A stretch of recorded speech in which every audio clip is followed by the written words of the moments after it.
If we could come to order, please. I apologize. I think, as you know, Norman Seabrook is no longer on the board. His replacement has been approved, so there will be some reallocation of committees shortly. And Mr. Sador had an illness in the family that called him away. So if I could ask for an approval of the minutes of September 2010. Oh, thank you. And are there any changes to the committee work plan?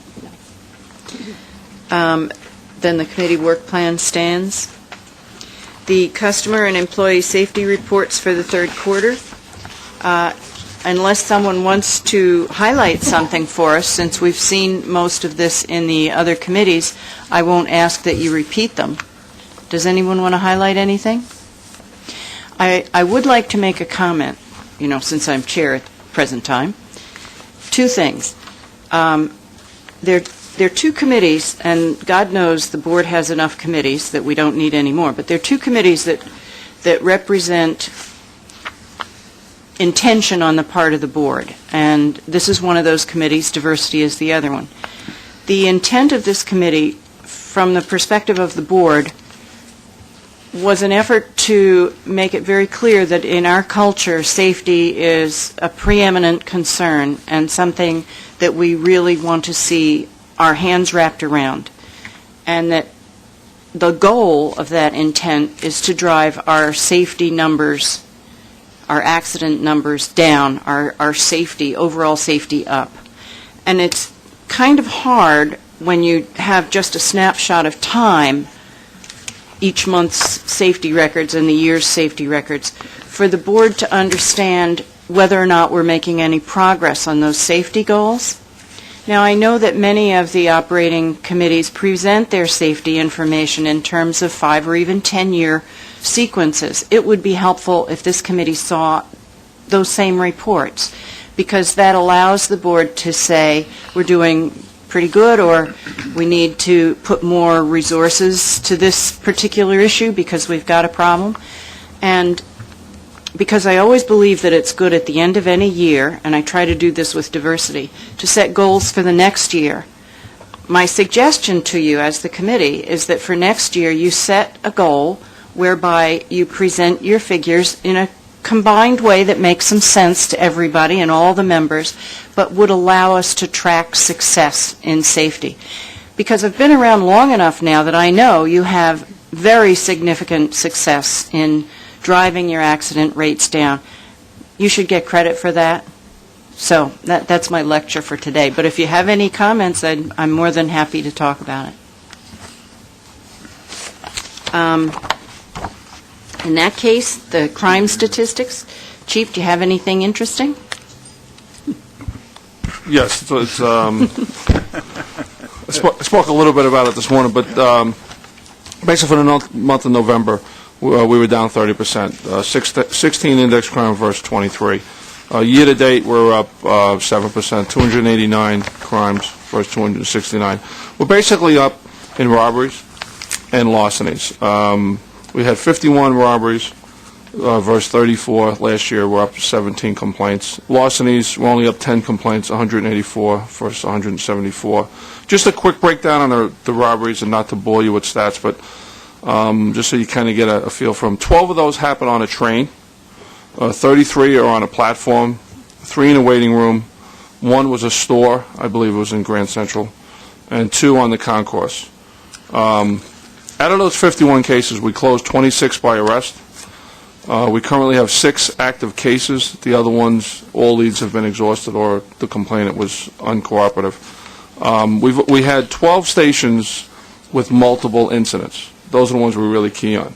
If we see a pattern developing. But one number that really skewed the stats is Staten Island. Staten Island, we had 16 cases. We had a big spike in robberies at the beginning of the year in Staten Island.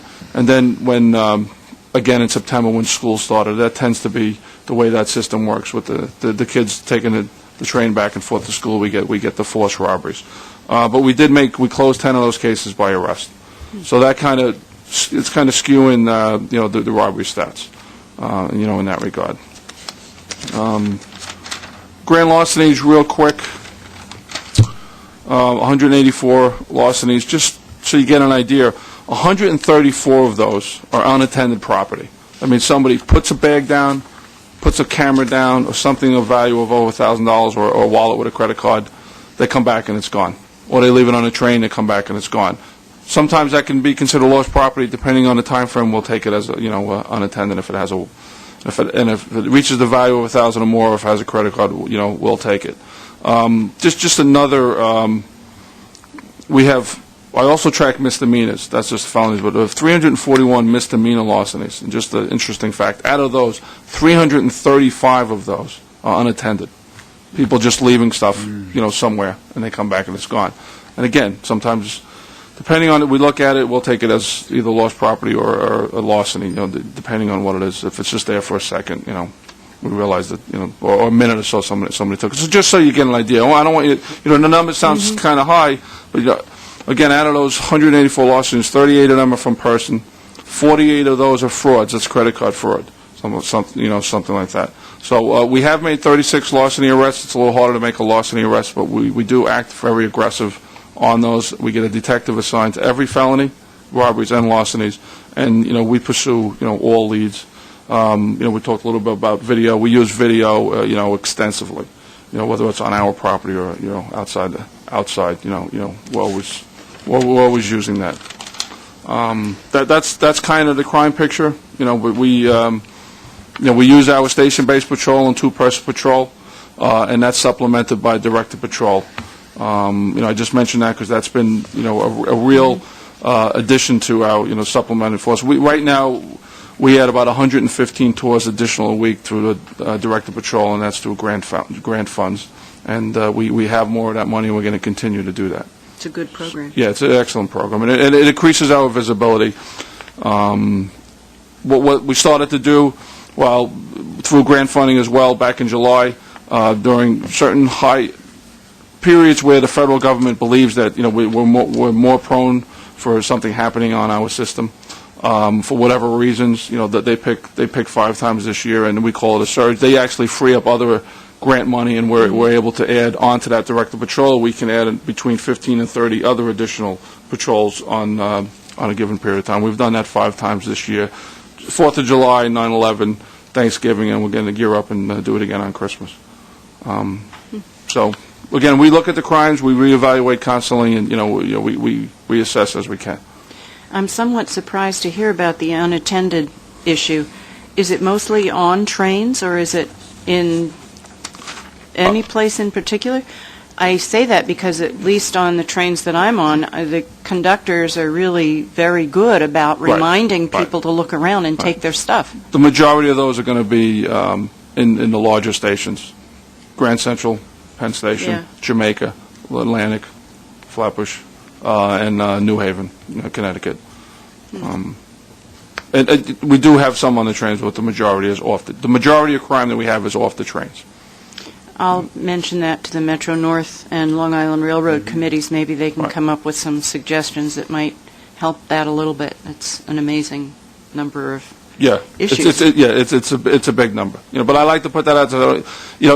Granted, somebody's being victimized, but the individual is not with the property during the victimization. So it's not that it lessens it, but I just want people to think that people are being approached and being exactly. Yeah. So, if anybody has any questions, I have plenty of stats. I don't want to. It's late in the day. I don't want to keep them.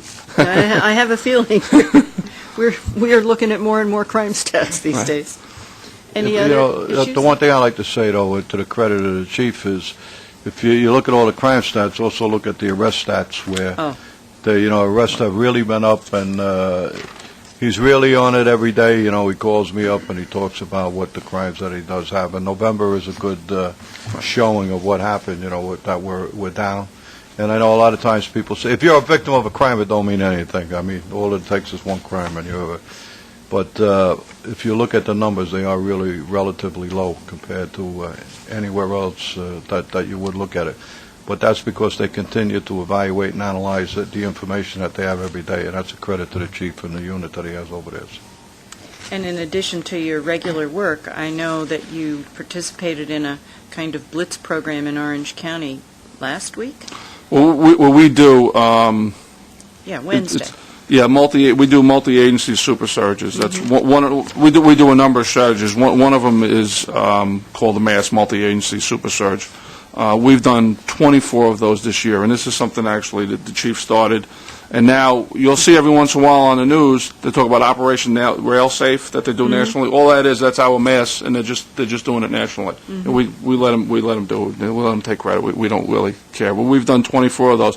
So what we do now, when we do the mass, we also do Operation Sentinel with just our own people. But what we'll do up north is we'll bring in other police agencies, both up north and out east, to participate. So we help coordinate. I know that question came up this morning at the committee meeting, how do we coordinate?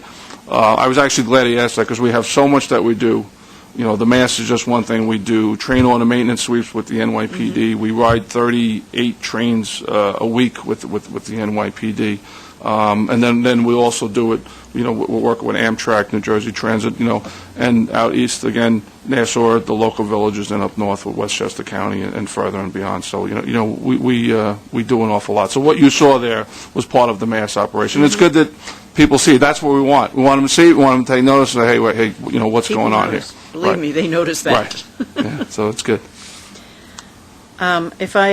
Could you have a motion to move into executive session? Oh, all right, so move. And would you mind going over and closing that door? I'll get it. No, I got it. I'll get it. Oh, all right.